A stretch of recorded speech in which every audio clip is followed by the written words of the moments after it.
ሴራ ተንታኞች አሉ። የቤተ ክርስቲያን አገልግሎት ስታገለግሉ ሰዎች ሐሳብ ተቃውመው እናንተን ተቃውመው አልችል ሲሉ ሂድን አጀንዳ አላቸው ከጀርባ። አንተ ሞኝ ነህ፣ መዝሙርን ነው የምታየው። የአእላፋት ዝማሬ ብለን ፎቶ ተቀርጸን በአልጀዚራ ታየ። እኛ በሰማይ ልንታይ ነው የምንኖረው ወዳጄ፣ በሰማይ ልንታይ ነው የምንኖረው። በምድር የሚያርዱንን ልናረሳሳ አይደለም የምንኖረው። ለቱሪዝም ለዩኔስኮ አይደለም የምንኖረው። የአእላፋት ዝማሬ የሚባል ያስፈልጋል አያስፈልግም የሚል በሚዲያው በጣም እየተስፋፋ ነው። በመጀመሪያ ደረጃ የኔ ያስፈልጋል በአራት ነጥብ ያስፈልጋል ብዬ ነው የማስበው። ስለዚህ እኔ የሚያግባቡን አሁን የሚገርማቸው ነገር የባለፈውን ዓመት እኮ እነ ዋሽንግተን ፖስት እነ ሲኤንኤን ዘግበውታል እኮ እና አልጀዚራ ዘግበውታል። ደምቋል። ባይሆንን የምመክረው ምንድነው ይሄንን ፕሮግራም የሚያዘጋጁት ልጆች ከስር እየተከተልን ይሄን ጠብቁ፣ ይሄን አድርጉ፣ ከቤተ ክርስቲያን ጥላ ስር አተራቁ። የአዲስ አበባው የአእላፋት ዝማሬ እንደምትመለከቱት መስቀል አደባባይ ላይ ዛሬ የኔ ወፎች ሄደው ቀርጸው ልከውልኛል። በጣም በሚገርም ሁኔታ ስቴጁ እየተሰራ ነው። የነ ማይክል ጃክሰንን የነ ማዶናን የነ ማንተስን የነ ዊትኒ ውስተን የሚያስንቅ ስቴጅ እየተሰራ ነው። በጣም ደስ ይላል።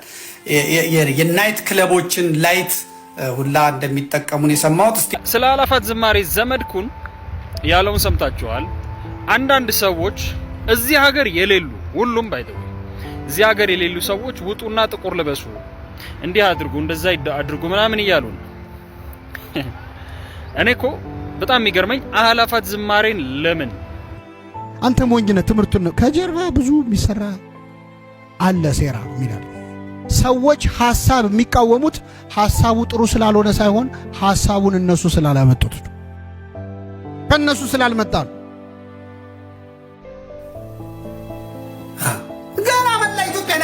ሰንበት ትምህርት ቤት ይውጣል። ማህበረ ቅዱሳን የሚባል የለም።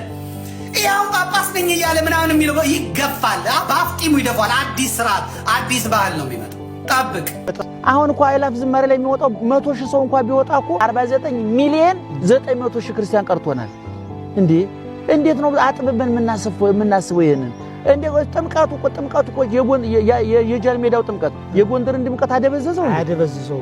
የአዲስ አበባ ምን ሌላ ነው፣ የጎንደር ምን ሌላ ነው፣ የባህር ዳር የበለጠ ያደምቀዋል። ሞት ባለበት እንደ ሰላም አድምቀ ገጽታ ግንባታ አድርገ በቪዲዮ ለዓለም አሰራይተ ምዕመናኑ በሰላም ያመለኩ ነው አስብለ ዓለም እንኳን እንዳይረዳ መከላከል እኮ ከገዳዮቹ አንዱ ነው የሚያደርግህና መምህር ፋንታውን ዋቄ የአእላፋት ዝማሬ የሚደረገው አሜሪካ ወይም ሌላ ተርኪሚክ የምዕራብ ሀገራት ኢትዮጵያ ሰላም ናት፣ ክርስቲያኑ ሰላም ነው፣ አገሩ ደግ ነው ምናምን ብለው እንዲያስቡ የሚደረግ የገጽታ ግንባታ ነው ብለው የተናገሩበትን አጭር ቪዲዮ አይቼ በጣም ደንግጫለሁ። በገናና በጥምቀት መሃል ያለው ልዩነት የ12 የ13 ቀን ነው እና ጥምቀቱ እንዴት ልታደርጉት ነው?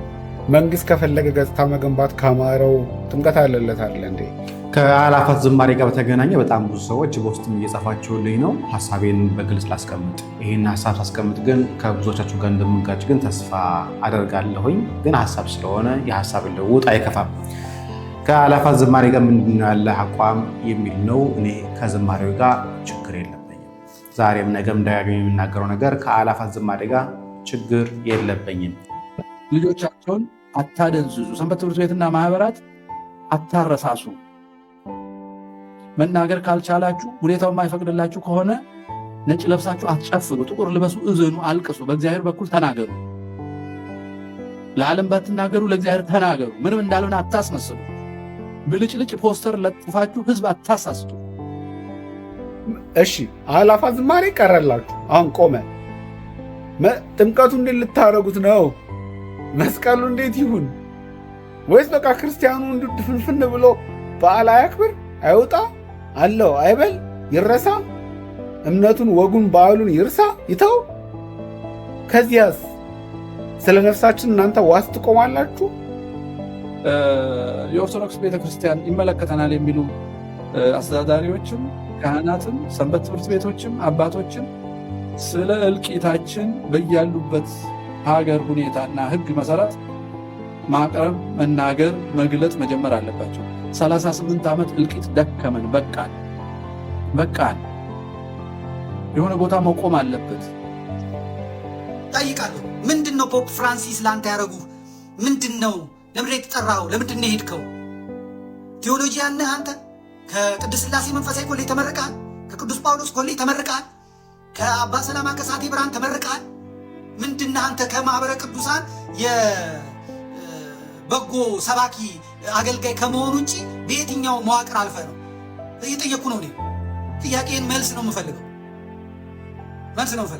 እኛ ነገር የአእላፋት ዝማሬ አሁን ሀዘን ላይ ባለችበት ምዕመናን በሚገደሉበት ወቅት ላይ ለምንድን ነው የአእላፋት ዝማሬ የሚካሄደው የሚል ነገር አንስታችኋል። ቤተክርስቲያን ከመከራ ወርዳ አታውቅም። ሁሌም ቢሆን ቤተክርስቲያን መከራ አይነት በየትኛውም ዘመን ላይ ቤተክርስቲያን ከመከራ አልፋ አታውቅም ስንል ደግሞ ከዚህ የበለጠ መከራ ውስጥ ገብታ ነበር። ይሄ ግን መስቀልን ከማክበር ጥምቀትን ከማክበር ግን አላገዳትም፣ አልታደጋትም። አእላፋት ዝማሬ ላይ ጥቁር እንልበስ የሚል ነገር አለ። እኔ ጥያቄ እዚህ ላይ ነው። ጥቁር የምንለብሰው ለአእላፋት ዝማሬ ላይ ነው ወይስ ቁልቢ ላይም ጥቁር እንለብሳለን? ወይስ ጥምቀት ላይም ጥቁር እንለብሳለን? ጥምቀት ላይም ቁልቢ ላይም ሌሎች የንግስ በዓላት ላይ አሊያም ደግሞ ቤተክርስቲያን ስንሄድ ጥቁር ማናደርግ ከሆነ ለምንድን ነው የአእላፋት ዝማሬ እየተፈለገ ያለው?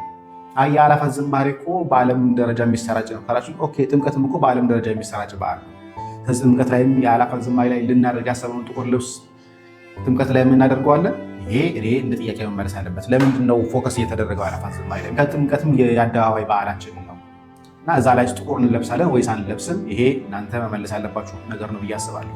ምክንያቱም ቤተክርስቲያን ስንሄድ ጥቁር ማንለብስ ከሆነ፣ ንግስ በዓላት ላይ ስንሄድ ጥቁር ማንለብስ ከሆነ፣ ጥምቀት ላይ ስንሄድ ጥቁር ማንለብስ ከሆነ ለምንድን ነው አእላፋት ዝማሬ ላይ ብቻ ጥቁር እንዲለበስ እየተፈለገ ያለው? እኔ ለራሴ እስካሁን ድረስ ያልተመለሰልኝ ነገር ነው። የዓለም ህዝብ እኮ ማወቅ አለበት ችግራችን ከተባለ ችግራችን እኮ የዓለም ህዝብ ያውቀዋል።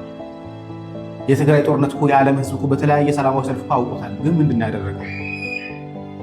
የዓለም ህዝብ ኢትዮጵያ ያለውን ችግር ያውቀዋል። ሚዲያዎች ያውቁታል። ቢቢሲ፣ ሲኤንኤን፣ አልጀዚራ እንደለች ይዘግቡ ነበር ትግራይ ላይ የነበረውን ጦርነት። ግን ምን ያደረጉ?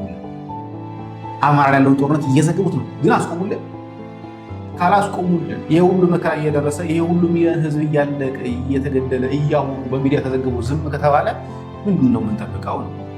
እና እኔ በደንብ አልገባኝ። በደንብ ያልተረዳሁት ነገር ካለ ኮሜንት ላይ አሳውቁ። በሰፊው ዩቲዩብ ላይ እመጣበታለሁ። ቸቆይ እንዲህ አይነቱ ነገር ላሊበላን ያደበዛል የሚለው ነገር እኔ አይገባኝም በግሌ። እንግዲህ ያዩበት ደግሞ ሌሎች ሰው ደግሞ ከኔ የተሻለ እይታ ሳይሆን ሌላ ከኔ በዛኛው በኩል ያለ እይታ ያላቸው ደግሞ እንቀበላለን። አስተያየት ይስጡበት። ተፋጭተን ተፋልጠን ተሞርደን የበለጠ ለሚቀጥለው ዓመት ደግሞ የበለጠ የአእላፍ ዝማሬን እናደርገዋለን። ይሄንን አሁን ዘመድኩን ልታስቆመው ነው ምናምን ራሱ ኢጃት ላስቆመው ቢል ዋጋ ተከፍሎበታል። በጀት ዶላር ፈሶበታል። እና ዝም ብሎ መሰለ ቴሌቪዥኑ አርት ቲቪ፣ ዝም ብሎ መሰለ ሬዲዮ ፋና፣ ዝም ብሎ መሰለ ኢቲቪ የሚፈስበት ፈሶበታል። ፓውንድ ዩሮ ፈሶበታል። እንኳን እኔ አሁን አንዳንዶቹ አታስቆመንም ሄኖክ አያስቆመም። ስለዚህ ስፔሲፊክሊ አእላፋት ዝማሬ ላይ የቅናት መንፈስ አለ። ምክንያቱም ሌሎቹ ጉባኤዎቻችን አብዛኛው ማለት ነው የተሸፈነ ነው። አእላፋት ዝማሬን መከለል አይቻልም፣ መሸፈን አትችሉም። ኢትስ ሶ ግሬሽስ። እግዚአብሔር ይሄንን የምስጋና ቀን ስለሰጠን እናመሰግነዋለን። የፈለገ ከነ ኃጢአታችን ከነ ምናችን ይሄንን ቀን እግዚአብሔር ሰዎች የሚናፍቁት ኦርቶዶክሳውያን በሙሉ በአንድነት የሚናፍቁት ትልቅ ጉባኤ ተሰጠን። ሶ ዋት ምንድነው የምትሉት? በቁምህ ነው የምትወረሰው። እኔ ደግሞ እነግርልሃለሁ ያኔ አለ ምንም አይቆምም አለ። ቀጥል። ምክንያቱም አሁን የህዝቡ በዓል ነው። የህዝብ በዓል ምንም አይሰማም። እኔ ተነስቼ እባካችሁ ምዕመናን ከዚህ በኋላ አእላፋት ቢቀር ጥሩ ነው ብል እኔ እቀራለሁ። ያዝ አለቅ ያዝልኝ። በቃ የህዝብ በዓል ሆኗል። ከዚህ በኋላ ይቅር እንኳን ብል አይቻልም አለ።